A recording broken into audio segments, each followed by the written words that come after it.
Hi guys, happy Tuesday. Welcome to the morning after. I am your host, Charlene Joint, and today we are recapping episode 6, if you can call it episode 6, of season 15 of The Bachelorette. And as you can see, I'm in a different place today. I have just landed in Toronto, and so yeah, hello my fellow Canadians.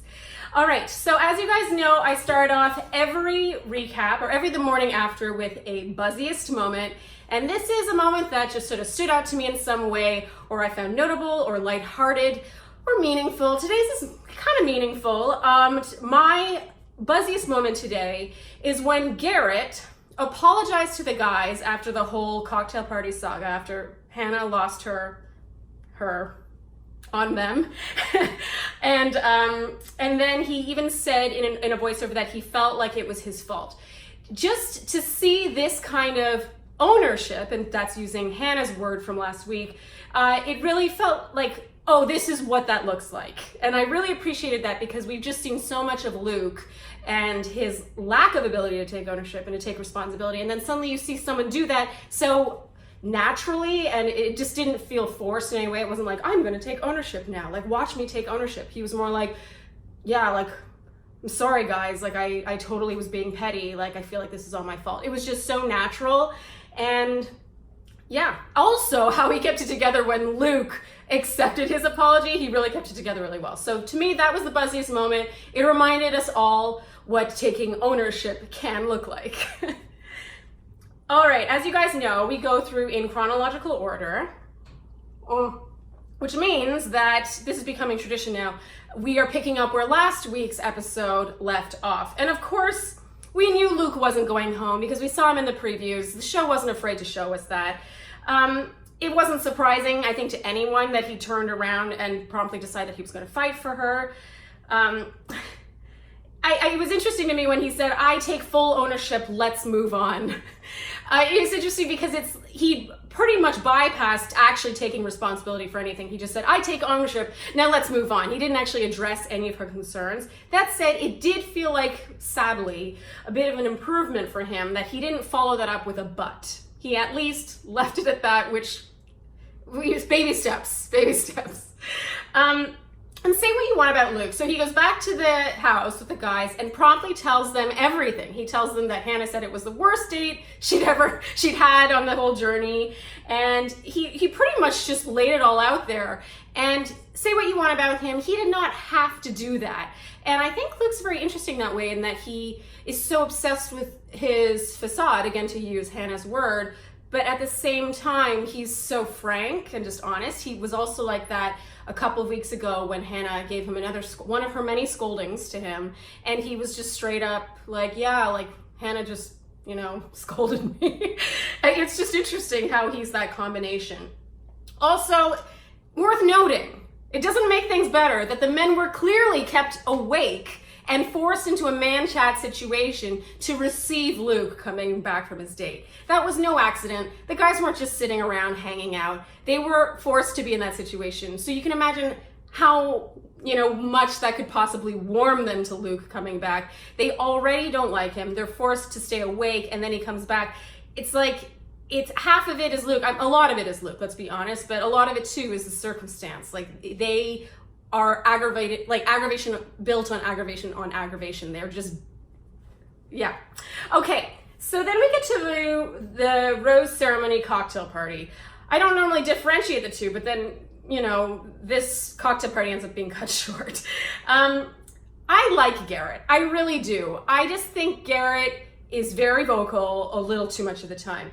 I literally, all caps in my notes, cringed when Garrett took precious minutes of his time with Hannah right after her speech about opening up about serious things and wanting them to open up and wanting to open up with them to ask which names Luke possibly or didn't mention during his one-on-one with her. It just seemed like the wrong time. It seemed like the wrong battle to pick. And in his defense, he does apologize later on. It doesn't matter. You know what I mean? Like, I wish he had sort of just risen above it, which he just was not able to do. Hannah, to her credit, answers super fairly. She's honest. She named the exact names, emphasized Luke having been provoked and said she had asked him about it. But of course, Garrett still confronts Luke right away. I really, really, really wish Garrett had not done this.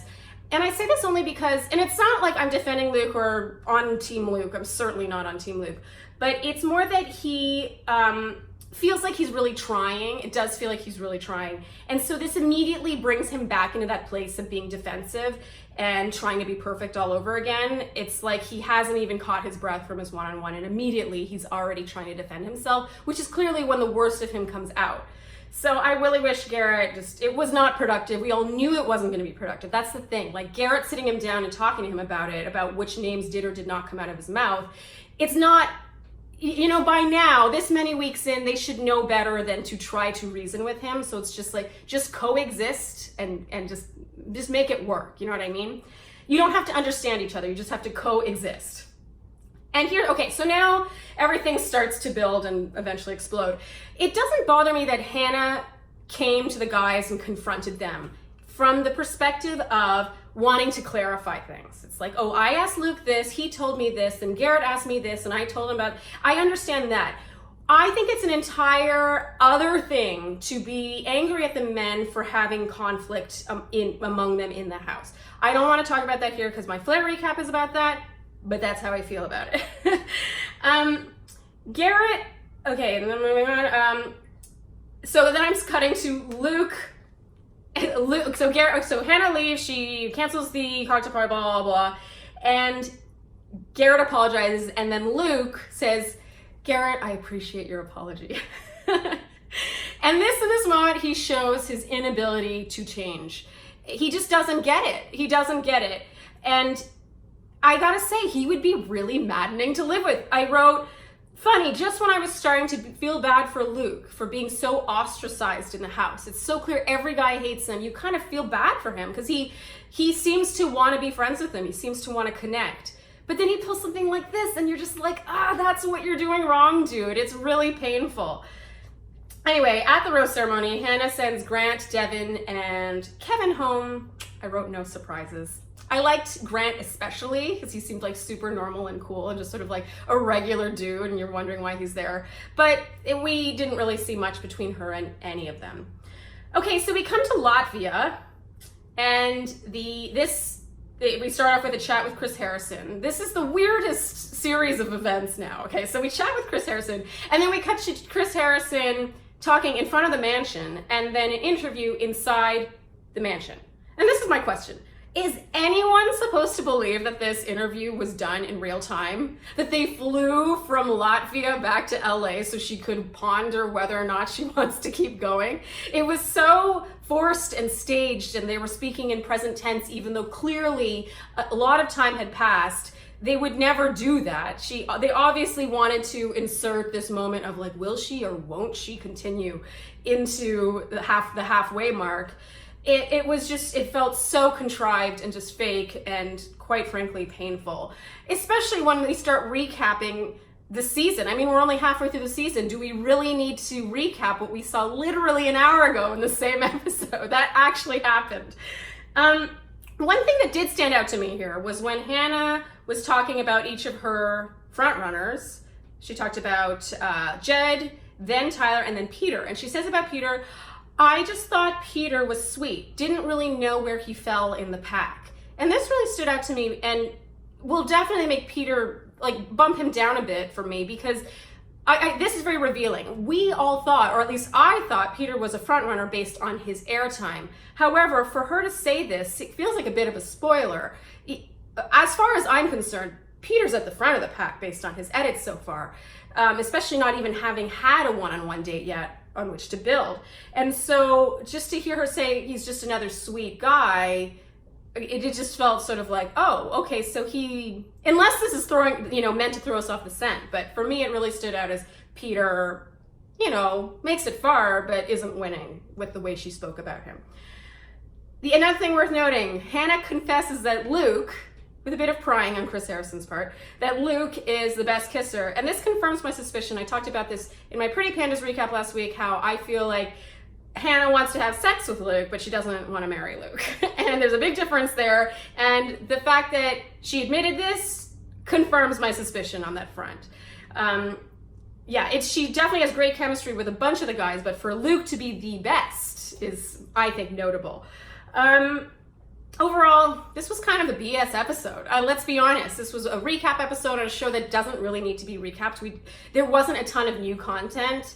That said, last week's was so intense, I was so exhausted after recapping it, that this was something of a little vacay, and so I'm not complaining too much. All right, you guys, that's it for the morning after. Be sure to read my Flare recap. My Pretty Pandas recap will come out later. And yeah, let me know what you guys thought of this episode, if you even thought it was a real episode. I don't know. Thank you for tuning into the morning after, and I'll see you guys here next week. Bye.